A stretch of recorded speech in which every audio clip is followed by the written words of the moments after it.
Hi friends, ഞാൻ Santhosh Akshaya Tritiya. Real art Kerala 14 എന്ന ചാനലിൻ്റെ ഏറ്റവും പുതിയൊരു വീഡിയോയിലേക്ക് എല്ലാ സുഹൃത്തുക്കൾക്കും സ്വാഗതം. ഇന്ന് ഇവിടെ പരിചയപ്പെടുത്തുന്നത് വെറും 200 രൂപയ്ക്ക് നമുക്ക് അത്യാവശ്യം പെയിൻറ്റ് സ്പ്രേ ചെയ്യാൻ പറ്റിയ ഒരു ഉപകരണമാണ് ഞാൻ ഇന്നിവിടെ പരിചയപ്പെടുത്തുന്നത്. അതായത് ഇതിനകത്ത് നമുക്ക് എത്രത്തോളം വിജയകരമായി നമുക്കിത് ചെയ്യാൻ പറ്റും എന്ന് ഞാനിത് നിങ്ങൾക്ക് ചെയ്ത് കാണിച്ചു തരാം. അതായത് നമുക്ക് കറണ്ട് വേണ്ട, മറ്റ് സംഭവങ്ങളൊന്നും തന്നെ വേണ്ട. വെറും 200 രൂപയ്ക്ക് നമുക്ക് പെയിൻറ്റ് നമുക്ക് എങ്ങനെ സ്പ്രേ ചെയ്യാം, എങ്ങനെ ഇത് ഉപയോഗിക്കാം എന്ന് നമുക്ക് ഒന്ന് നോക്കാം.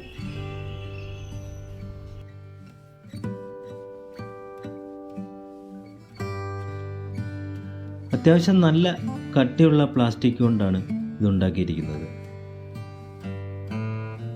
അതുപോലെ തന്നെ ഇതിൻ്റെ പ്രിൻറ്റിങ് ചെയ്തിരിക്കുന്ന വില 400 രൂപയാണ്. പിന്നെ നമുക്ക് അറിയാവുന്നത് കൊണ്ട് നമുക്ക് നല്ല ഡിസ്കൗണ്ട് കിട്ടിയതാണ് 200 രൂപയ്ക്ക്. അതുപോലെ തന്നെ ഇത് കണ്ട പിച്ചള നോബാണ് ഇതിന്. അത് നമുക്ക് ഊരി ക്ലീൻ ചെയ്യാൻ പറ്റും. അഴുക്കൊക്കെ കയറിയിരുന്നാൽ ക്ലീൻ ചെയ്ത് നമുക്ക് വൃത്തിയാക്കി ഇടാം. അത് ഇതുപോലെ ത്രെഡുണ്ട്, ഇത് നമുക്ക് പിരിച്ച് നമുക്ക് കയറ്റിയിടാം. ഇതിന് മുകൾ ഭാഗത്തായിട്ട് ഇതുപോലെ പമ്പ് ചെയ്യാൻ വേണ്ടി മുകളിലേക്കും താഴേക്കും ഇതുപോലെ പമ്പ് ചെയ്ത് കൊടുക്കണം. അപ്പോഴാണ് നമുക്ക് ഇതിനകത്ത് പ്രഷർ കയറി നിറയുന്നതും ആ ഒരു പ്രഷറിലാണ് ഇത് സ്പ്രേ ആയിട്ട് പുറത്തേക്ക് തെറിക്കുന്നത്.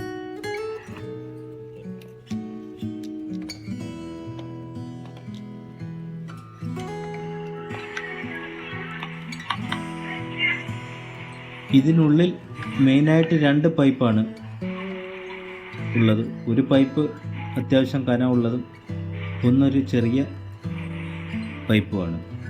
അതാണ് ചെറിയ പൈപ്പാണ് ഈ വെള്ളം മുകളിലേക്ക് വലിച്ചെടുക്കുന്നത്. മറ്റേ കറുത്ത വലിയ പൈപ്പ് നമ്മൾ എയർ പമ്പ് ചെയ്യാനായിട്ടുള്ളതാണ്.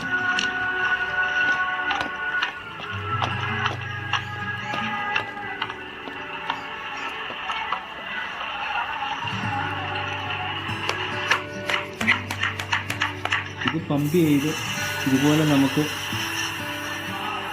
നല്ല പ്രഷറിൽ നമുക്ക് ആവശ്യത്തിന് പ്രഷർ കൂട്ടണമെന്നുണ്ടെങ്കിൽ നമുക്ക് ഇതുപോലെ കൂടുതൽ പമ്പ് ചെയ്ത് കൊടുക്കാം. എന്നിട്ട് ഇതിലൊരു സ്വിച്ച് ഉണ്ട്, അതിനകത്ത് നമ്മൾ ഞെക്കുന്നതനുസരിച്ചാണ് ഇത് പുറത്തേക്ക് വരുന്നത്. ഇത് നമ്മൾ പെയിൻറ്റ് ഉപയോഗിച്ചൊരു പരീക്ഷണം നടത്തുകയാണ്. ശരിക്കും പറഞ്ഞാൽ ഇത് വെള്ളം സ്പ്രേ ചെയ്യാനുള്ള ഒരു മെഷീനാണിത്. അപ്പോൾ അതിൽ നമുക്ക് കുറച്ച് പെയിൻറ്റ് ചേർത്ത് എങ്ങനെ ചെയ്യാൻ പറ്റുമെന്ന് നമ്മളൊരു പരീക്ഷണം നടത്തുകയാണ്. അപ്പോൾ പെയിൻറ്റ് നമ്മൾ ആദ്യം അരിക്കണം. ഇതുപോലെ ഒരു തുണി വെച്ച് പെയിൻറ്റ് നമ്മൾ അരിച്ചെടുക്കുക. കാരണം കരട് കയറി ഇത് അടയാൻ സാധ്യതയുണ്ട്. ഇപ്പോൾ ഏത് പെയിൻ്റ് ആയാലും നമ്മൾ സ്പ്രേയ്ക്കകത്ത് സ്പ്രേ ചെയ്യാൻ വേണ്ടി എടുക്കുമ്പോൾ ഇതുപോലെ അരിച്ചെടുക്കുന്നത് നന്നായിരിക്കും.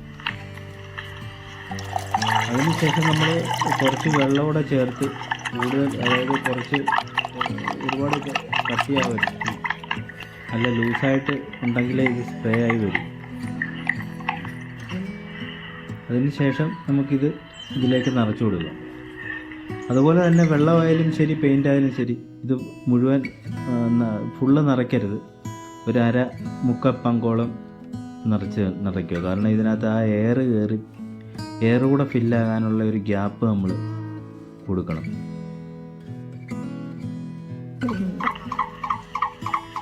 ഇത് പെയിൻറ്റ് നമ്മൾ ഇപ്പോൾ നിറച്ചിരിക്കുകയാണ്. ഇതിനകത്ത് പെയിൻറ്റ് ഫില്ലാക്കിയതിന് ശേഷം ഇതുപോലെ ഒന്ന് നല്ലപോലെ പമ്പ് ചെയ്യും. ആ പ്രഷർ എപ്പോൾ കുറയുന്നോ അന്നേരം വീണ്ടും പമ്പ് ചെയ്ത് കൊടുക്കുക. ഇത് പമ്പ് ചെയ്ത് നമ്മളൊരു പരീക്ഷണം നടത്തുകയാണ്. അത്യാവശ്യം നമുക്ക് വലിയ കുഴപ്പമില്ലാതെ ചെയ്യാൻ പറ്റും. നമുക്ക് ഏതായാലും കറണ്ട് ഉപയോഗിച്ച് മറ്റേ കംപ്രസറിൽ ചെയ്യുന്ന ആ ഒരു ഇതെന്തായാലും കിട്ടത്തില്ല. പിന്നെ നമുക്ക് അത്യാവശ്യം എവിടെയെങ്കിലുമൊക്കെ കൈയും കാലും കയറാത്തടുത്ത് സ്ഥലങ്ങളിലൊക്കെ നമുക്ക് ഉപകാരപ്പെടും. ഇതുപോലെ ഇടയ്ക്ക് പമ്പ് ചെയ്ത് കൊടുക്കണം, എങ്കിലേ ആ ഒരു പ്രഷർ നമുക്ക് കിട്ടത്തുള്ളൂ.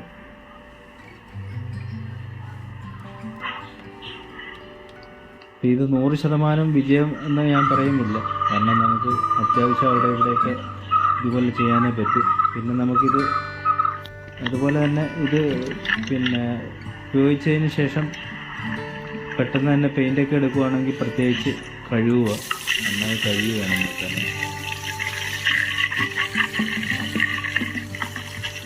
ഇതിപ്പം കഴുകാനായിട്ട് നമ്മൾ വീണ്ടും ഒന്നുകൂടെ പമ്പ് ചെയ്തൊന്ന് പ്രഷർ ചെയ്ത് കൊടുക്കുക.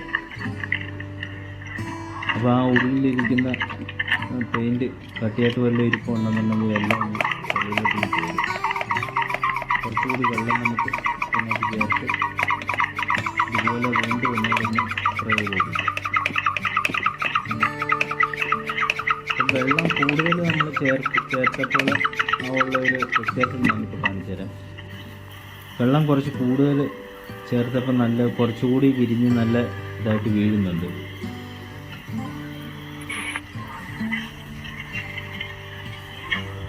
എന്താ അപ്പം വെള്ളം അത്യാവശ്യം കുറേ കൂടുതൽ ചേർത്തപ്പോൾ ഉള്ള ഒരു അവസ്ഥയാണിത്. അപ്പം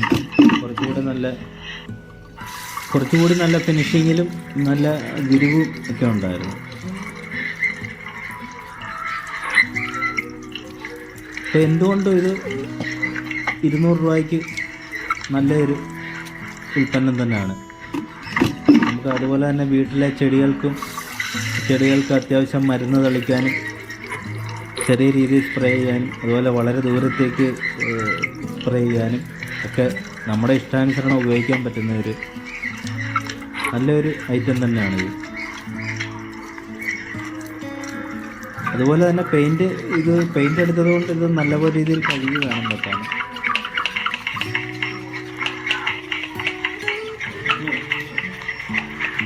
അതുപോലെ വെള്ളം നമുക്കിതുപോലെ ചെറിയ രീതിയിൽ സ്പ്രേ ചെയ്യാനും പിന്നെ നോബിനകത്ത് നമുക്കിതെല്ലാം അഡ്ജസ്റ്റ് ചെയ്യാൻ പറ്റും.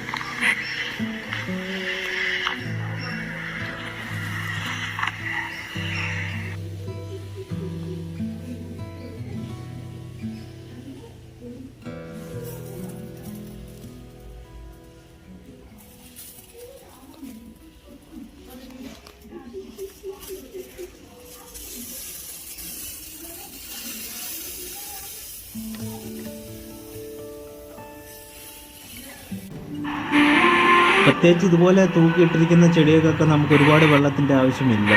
ആ വെള്ളം പിന്നെ താഴേക്ക് വലിച്ച് അവിടെല്ലാം ഇതാവും. അതുകൊണ്ട് കുറച്ച് വെള്ളം ആവശ്യമുള്ളിടത്തൊക്കെ നമുക്ക് ഇതുപോലെ ചെറിയ രീതിയിൽ സ്പ്രേ ചെയ്യാനും ആ നോബ് അഡ്ജസ്റ്റ് ചെയ്ത് നമുക്ക് ചെറിയ രീതിയിൽ സ്പ്രേ ചെയ്ത് കൊടുക്കാനും നമുക്ക് ഉപകാരപ്പെടും. ഇവിടെയൊക്കെ നമുക്ക് ഒരുപാട് വെള്ളത്തിൻ്റെ ആവശ്യമില്ല, ചെറിയ രീതിയിൽ ഇതുപോലെ ഒന്ന് സ്പ്രേ ചെയ്താൽ മതി. അപ്പോൾ അതിനൊക്കെ ഏറെ നമുക്ക് ഉപകാരപ്പെടുന്ന ഒരു സംഗതിയാണിത്. അതുപോലെ തന്നെ നമുക്കിതുപോലെ നീട്ടി കുറേ ദൂരേക്ക് പമ്പ് ചെയ്യാനും പറ്റും.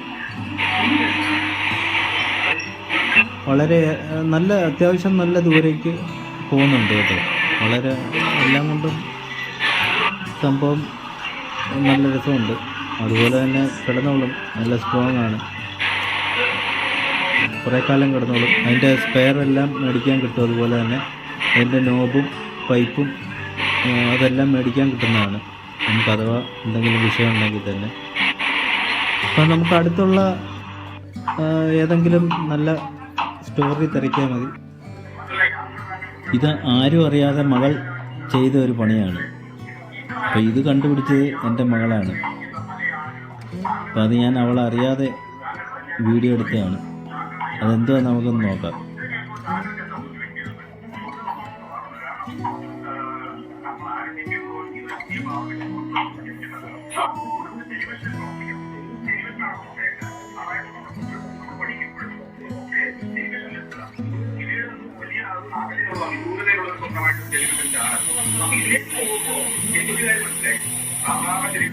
അപ്പം മുടി ഉണക്കാനായിട്ടാണ് പുള്ളിക്കാരി മുടി നനച്ചുകൊണ്ട് കുറച്ച് മുടി എടുത്ത് നനച്ചുകൊണ്ട് വന്നിട്ട് മുടി ഉണക്കാനായി ഇത് എയർ ചെയ്ത് കൊടുക്കുകയാണ്.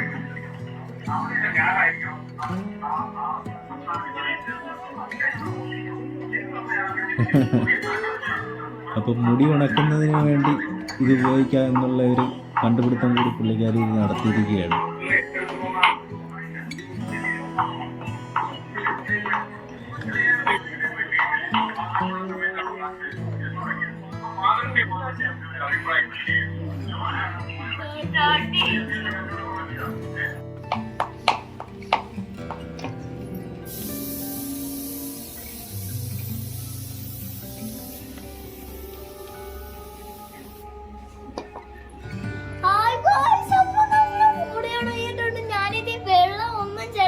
ഞാനിങ്ങനെ എയർ അടിച്ച് വിട്ടതേ ഉള്ളൂ. നമ്മുടെ മൂട് നല്ലോണം അണയോട്ടുണ്ട്. അപ്പൊ ഇതുകൊണ്ട് നമുക്ക് കുറെ ഉപകാരങ്ങൾ ചെയ്യാൻ പറ്റും. അതുകൊണ്ട് ഈ വീഡിയോ നിങ്ങൾ മാക്സിമം ഷെയർ ചെയ്യണം, ലൈക്ക് ചെയ്യാൻ, സബ്സ്ക്രൈബ് ചെയ്യാൻ മറക്കണ്ട. അപ്പൊ